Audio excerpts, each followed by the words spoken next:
Nah, ini kondisi Indonesia dari perspektif ancaman.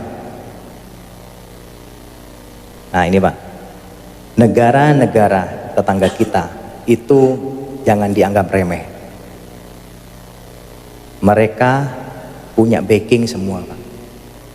Indonesia dari dulu kita menamakan diri sebagai negara non-blok, tidak memihak kanan kiri. Jadi kita kalau diserang oleh negara lain, kalau kita gak kuat, tinggal nama.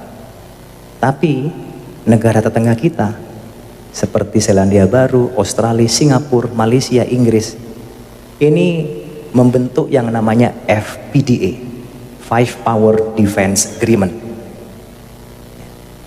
Jadi organisasi ini adalah organisasi persemakmuran Inggris Raya. Kalau Malaysia misalnya diserang oleh negara lain, maka 5 negara ini juga akan membantu. Kalau Singapura perang sama kita Pak, bukan hanya Singapura yang menyerang kita, tapi 5 negara ini akan menyerang kita juga. Makanya mereka bergaya Pak, gak takut. Malaysia sudah mencaplok Sipadan Ligitan, kalah kita. Nah ini di belakangnya banyak nih, ada Selandia Baru, ada Australia, ada Inggris, kalah. Sipadan Ligitan lepas ke Malaysia.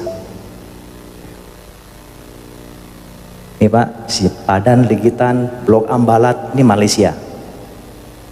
Singapura yang negaranya kecil, ya sebesar kota Malang, dia berani-beraninya Pak melaksanakan reklamasi pantai ke arah kita.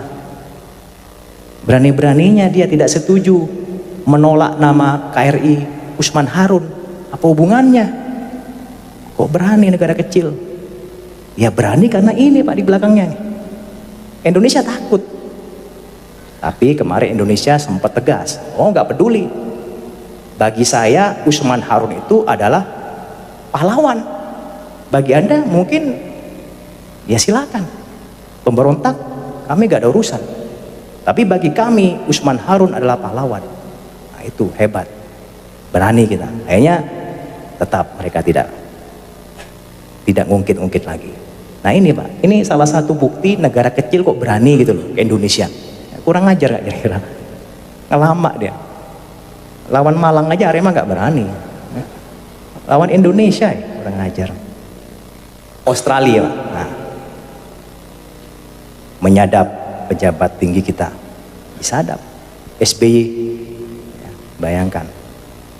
Ini negara tetangga kita, jangan dianggap remeh, ini bisa berbahaya kepada kita. Ini skenario Pak.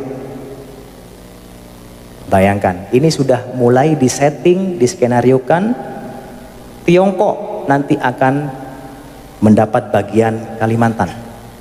FPDA, Australia semua tadi itu, Inggris, Malaysia, Pulau Sumatera dan NTT. Pulau apa ini Pak? Sulawesi itu nanti ISIS Pak. Kemudian ini yang paling kaya raya ini. Ini punyanya Amerika Pak. Ini bayangkan Pak, kita sudah dibagi-bagi seperti itu. Makanya Panglima TNI Pak paling getol sekali. Beliau menyampaikan masalah wawasan kebangsaan. Kalau negara kita, masyarakat kita tidak kuat Pak, seperti sekarang ini, mudah dihasut, diprovokasi, diadu domba, mereka akan mudah sekali Pak membagi-bagi kekayaan bangsa kita ini. Nah, ini sudah ada desain dari luar. Yang jelas biar Bapak semua mengetahui. Ini mungkin orang nggak percaya, ya silakan nggak percaya nggak apa-apa. Tapi ini sudah melalui berbagai data, fakta, informasi yang akurat. Gak usah jauh-jauh Pak, Timur-Timur aja lepas. Apalagi yang sangat kaya, banyak orang melirik Pak. Timur-Timur hanya sebagian kecil, ada celah timur di situ. Ini sudah banyak sekali yang mengincar. Apalagi Papua. Papua itu kita keruk aja Pak, sudah ada emasnya. Sekarang ada nambah lagi, ada uraniumnya. Siapa yang nggak tergiur? Emasnya gak habis-habis Pak, Freeport itu.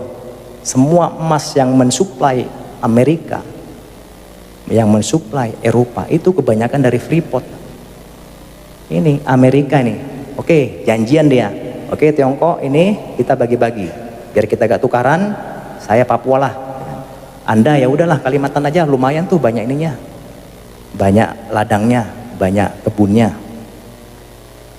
Kemudian FPDA, ya wis, Jawa nih belum nih, Jawa karena masih kuat orangnya, Jawa masih belum berani dia, tapi sudah ada Pak, mungkin Jawa nanti jadi negara sendiri, mungkin mereka diambil oleh Amerika, karena kan Jawa ya mungkin negara Jawa nanti. Tapi kita Pak, kita harus berdoa semua agar supaya ini tidak terjadi Pak. Bagaimana caranya Pak?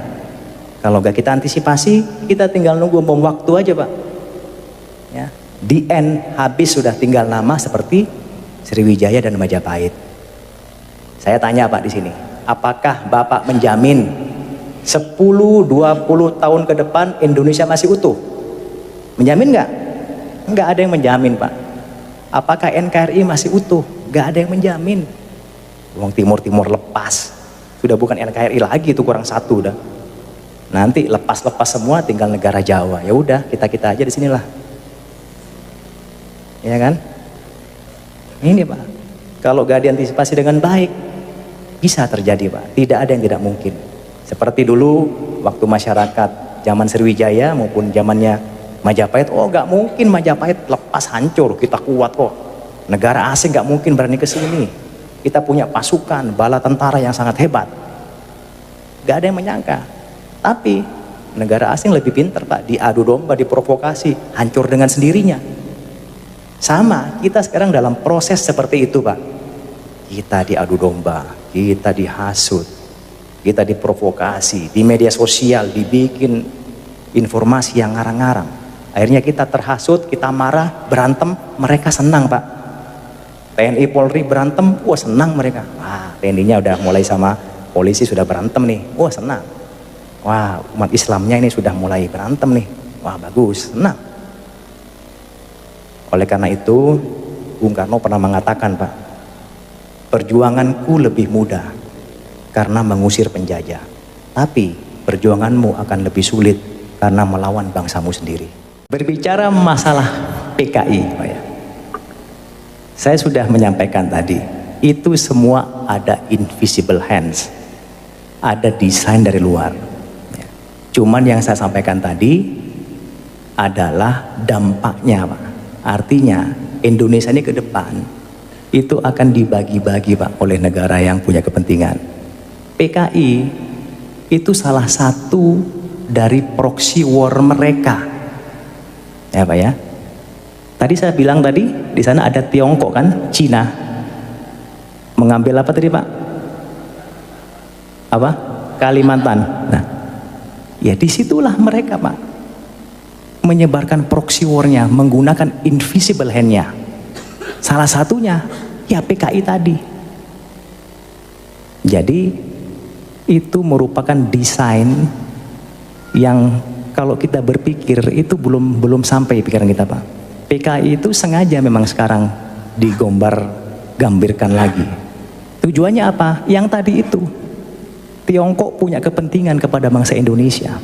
Salah satunya biar kita, bangsa kita semakin carut marut, dimasukkanlah isu PKI. Dibuatlah PKI akan tumbuh lagi. Memang akan tumbuh betul. Kenapa? Kita tidak boleh memungkiri Pak. Orang-orang yang berjiwa komunis itu sudah masuk ke kalangan kita. Masuk di pemerintahan, di DPRD, ya, bahkan di ulama, mungkin juga di TNI Polri sudah ada Pak. Cuman kita gak usah lah, ini kan saudara kita semua. Yang saya bahas tadi itu adalah orang-orang pihak luar yang punya kepentingan. Mereka menggunakan bangsa kita sendiri Pak. Kasihan, kita menjadi korban. Jadi kita komunis ini menggunakan orang-orang Indonesia sendiri untuk masuk ke berbagai kalangan. Tujuannya apa?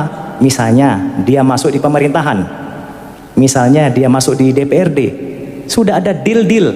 Nanti kalau Anda menjadi anggota dewan, kalau Anda menjadi pejabat Pemkot, tolong buat kebijakan yang menguntungkan saya. Nah, itu sudah ada deal-dealnya, Pak. Ya mungkin Bapak lebih tahu lah, gak usah saya bahas lebih lanjut, nanti tidak elok. Ya, itu sudah ada deal-dealnya. Jadi sengaja menggunakan pihak-pihak orang kita sendiri. Memang itu sudah ada, Pak, tapi semua itu desain yang lebih besar yang saya lihat tadi, itu ada dari negara-negara yang punya kepentingan. Saya kira itu, Pak, ya. Terima kasih.